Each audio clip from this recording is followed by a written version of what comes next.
All right, joining me today is Cody Haddon, who fights Billy Brand at Dana White's Contender Series Week 2. That fight is on August 20th. So, Cody, I wanted to start here with all the fighters I interview on the Contender Series. I like to know, what was it like when you got the call? Where were you? How did it feel? Um, to be honest, I just woke up in the morning and then my manager called me and just said, "Oh, hey, I'm just in the area. Any chance I can pop round? Like, I've got to kill an hour. I'm just out doing content right now." And I was like, "Oh, yeah, okay." And I was kind of waking up, so I was still tired or whatever. And then I let her in, and she was with one of the guys who does a bit of like videography and content. And I was just like, "Oh, where you guys been this morning?" And then she just didn't say anything. He didn't say anything, and I was like, "Oh, that was weird." And then pretty much they went through to my house, sat down on the couch, and then like I came out into the living room or whatever, and I just said, "Oh, where you guys been?" Like, because they didn't answer my question at first, and then she was like, "Oh, you need to sit there." And then I was like, "Okay, this is weird." And then I sat down, and then she was like, "Okay." So Sean Shelby got back to me, and I'm like, and then I knew I was in, and I was just like, it was so early, so I didn't even know how to fucking process it all because it was like so early in the morning. I hadn't had a coffee yet. I was just like, what? Like that? Because there was no inkling or there was no, yeah, he pretty much left us on scene for a bit. So it was just like, we didn't have any expectation. I had a fight booked at the time too. So I was just going through the motions, training for my next fight anyway. And then when that came through, I was like, fuck, like that, like just like, because when he replied, he was just like, Billy Brand on this date, yes or no? And it was just like, yes. She just said yes, and then came and told me you're fighting Billy Brand on this day. And then I was like, all right, sweet. Like, I would have said yes to anyone. That is the mecca, right? Like the UFC in general. So no matter the opponent, that's your big opportunity. So yeah, it was just, and then I said yes, and then I had to go off to sparring. So, but I wasn't allowed to tell anyone. So I had to contain my excitement a little bit. So I'm like sparring and trying to like get in the zone for that and not think about that. So it was a very, and then next minute I'm on a flight like 3 days later to Vegas to do the media for it all. So I didn't even get time to process any of it. And I had to keep this all like silent too. I wasn't allowed to say anything, wasn't allowed to tell family or friends until it got announced publicly. So it was just very surreal. And when I rocked up in Vegas, it all hit me at once. I was like, fuck, like wow, like I can't believe, like, yeah, I was just like a little bit of what do you call it, imposter syndrome, like feeling like that because I didn't get time to really process it all until I was like there. But yeah, it feels amazing. Obviously, I was so excited, and yeah, I just can't wait to show what I've been working on my whole life, to the rest of the world. So it'll be awesome. Yeah, and I wanted to ask you about, you working on it your whole life, because obviously you got started in MMA really early, right? You had your first fight when you were just 19 years old. Is this kind of always what you knew you wanted to do? You always wanted to be an MMA fighter since you were a kid? Yeah, the UFC has been the goal since a kid. Like I remember in grade 3 doing like a project. You could do a project on anything, and I did it on the UFC. And I was talking about how Dana bought the company and this and that, and introduced all the fucking rules, and this stuff. And back in when they had not many rules, and they didn't have gloves, and then as it progressed, they got gloves, they got weight divisions, and I did a big write up on that. Like that's all I wanted to do since I went to the martial arts gym when I was 6. And then my dad was always a fight fan, and I used to watch boxing, kickboxing, MMA, but I always felt MMA was the ultimate fight sport, because it's all the disciplines. And yeah, that's what I used to see those guys walking out into the arena, and they're like modern day gladiators, and everyone looking at them, and like I used to just be like, wow, that's so special. They're so cool. Like I want to be like that. I want to do that. And then the fact that when I went to the like my taekwondo gym for the first time as a kid, and I had a bit of natural ability, all I wanted to do was fight. So yeah, that's all I really was good at the time. And like once I found something I was good at, I just never looked back. I was like, right, this is what I'm really here to do.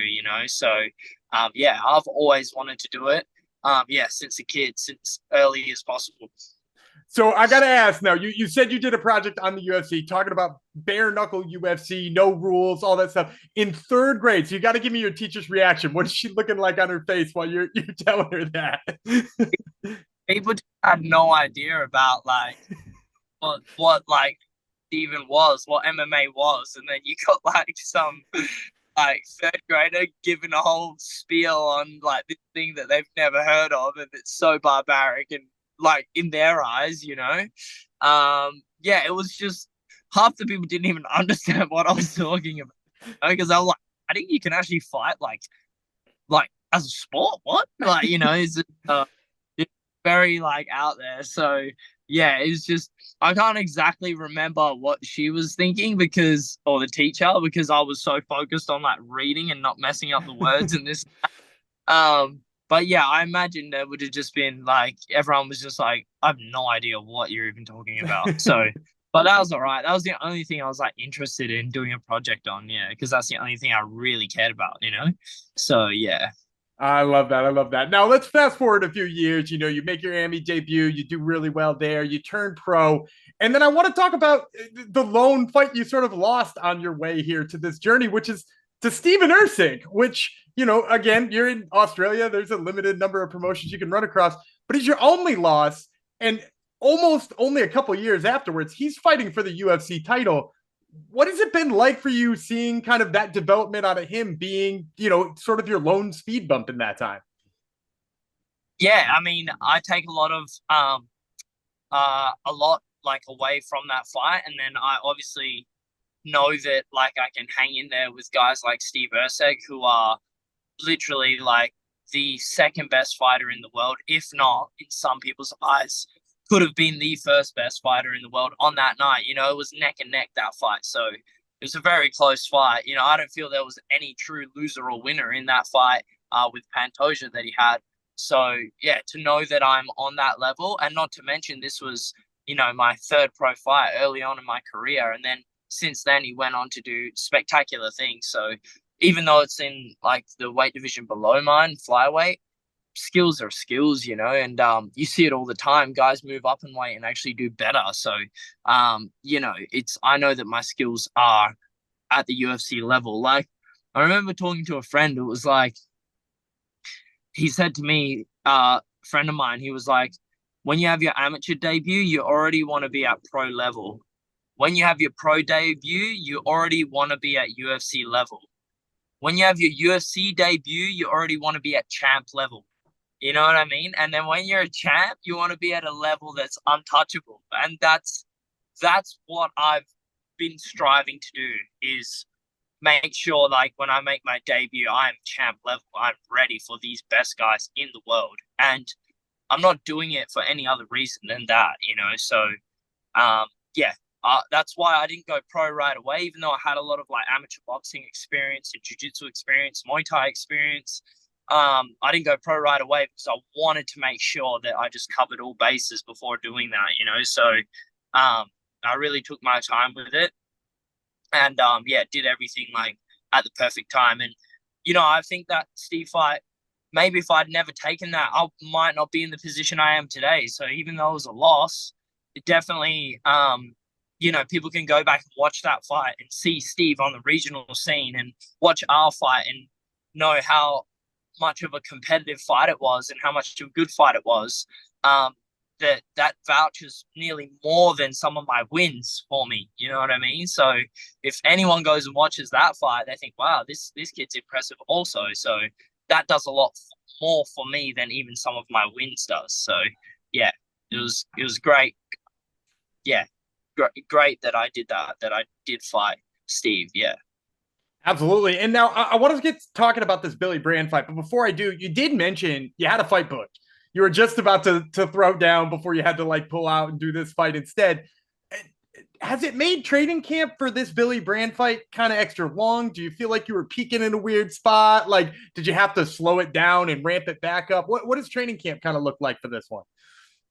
Yeah, I mean, I'm always training. I never really take time out of the gym. The only time I spend out of the gym is if I get an injury, which like inhibits me from being able to train because it aggravates that injury more. And if that's the case, then I just hit the strength and conditioning stuff and do stuff like so I still stay fit and I still stay strong so that when I go back, I'm not like, oh, I'm trying to get fit in 8 weeks. You know what I mean? I'm always fit year round. But yeah, this training camp, because I did have that pull, has been extra long. And obviously I have been feeling that, especially like it's been getting very tiring, and it's like really hard. And some weeks you feel like you're in a bit of a slump because you're just it's so much on top of what you've been doing for so long. But kind of come out of that now and feeling really good.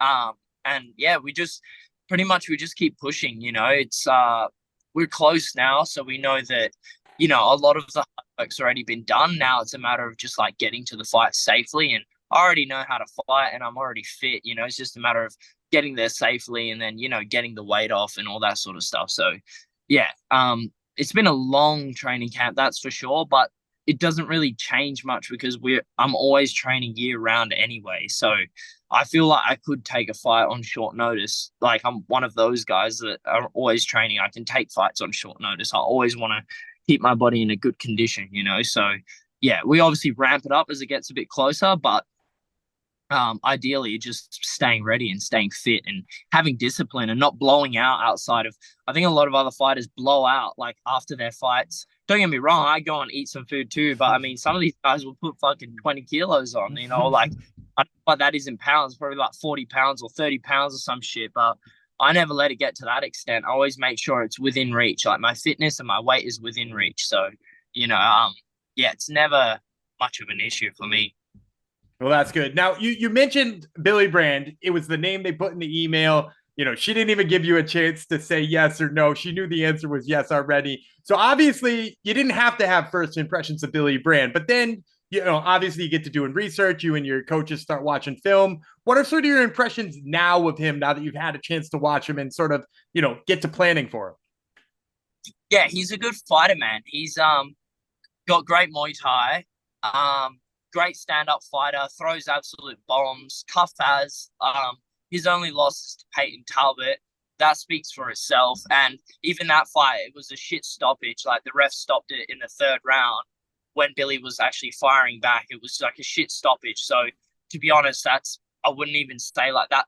That fight, if anything, should have went the distance. And he was having a competitive fight with Peyton. So yeah, he's a great fighter. I know that the fight, I'm not going to say that the fight's going to be a breeze when I know it's going to be a war. So you can expect, you know, I feel like they've put us both, you know, he comes out to finish fights. I come out to finish fights. It's going to be an absolute banger, really. You know, you get a lot of fighters saying, oh, I'm going to walk through this person. I'm going to do this and that. But I'm very realistic in my approach. So I know the fight's going to be tough and I do back my skills. I know at some point, there will be opportunities to get a finish, and I feel I'm capable of that. But that being said, it's going to be an absolute war, and I feel like that's why they put us on first, because I feel sorry for anyone who's on after us, because to top that fight is going to be pretty hard, man. I imagine we're both going to be pretty fucked up after the fight. So, yeah, it's going to be an absolute war, and I'm ready for that. And yeah, I'm preparing for that, you know. So I prepare for the worst always. So yeah, yeah. It's going to be, if you watch his fights and my fights, you know that there's going to be some blood and some damage done in that fight. I love it. Now, usually I like to end these things with a prediction. You sort of hedged me there already by telling me a little bit of what you think is going to go down. But tell me how you think this one's going to end come August 20th. Man, to be honest, I don't have an exact prediction. Like, to be honest, I know that based on MMA skills, as in stand-up grappling, I know in myself I can finish a fight wherever it goes. Whether it's on the ground or standing, I know I can finish fights there. And I'm sure Billy as well, he's a finisher too. So I can't really say like a prediction. Either way, though, I do back myself, and I think I will come out on top. All right, well, you heard it here first, folks. This has been Cody Haddon, who fights Billy Brand at Dana White's Contender Series Week 2. That fight is August 20th. Cody, thank you so much for the time. I really appreciate it. Thank you. Appreciate it.